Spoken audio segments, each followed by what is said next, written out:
अपने गांव से दूर रहना कितनी बड़ी बात होती है, कितनी मुश्किल की बात होती है। जहाँ पे जन्म लिया, जहाँ खेले बड़े हुए, उस जगह को छोड़कर नई जगह पे जाना, वहाँ पे काम करना और वहाँ से कनेक्ट होना। तो ये गज़ल वही लोग सुनते हैं, वही फरमाइश किया करते हैं जो इस गज़ल को रिलेट कर पाते हैं।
गाने में पूरा पिरो दिया गया है। पहले जब कोई गांव का एक लड़का अगर शहर जाता था तो उसको पूरा गांव जाता था छोड़ने, और सिर्फ उसके माँ बाप ही नहीं पूरे गांव की उम्मीदें होती थी कि अगर बाहर जा रहा है तो कुछ बन के आएगा, और अगर बन के आता था तो पूरा गांव खुशी मनाता था कि हमारे गांव का लड़का आज कुछ बन गया है। आज के ज़माने में ऐसा नहीं है। आपके घर के अंदर ही अगर आपका कोई लड़का कुछ बन गया तो घर के लोग ही आपसे ईर्ष्या द्वेष की भावना रखते हैं। लेकिन क्या बात है,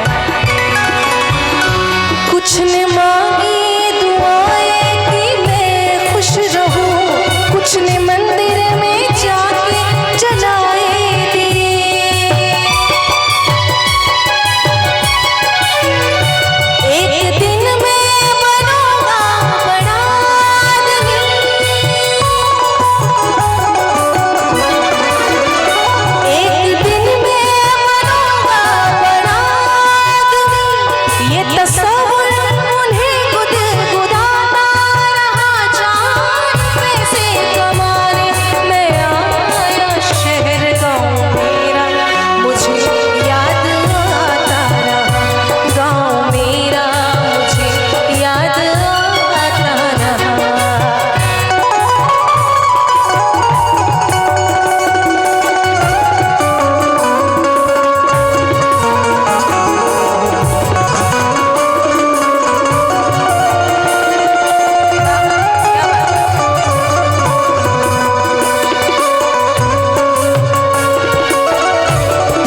बहुत बहुत धन्यवाद।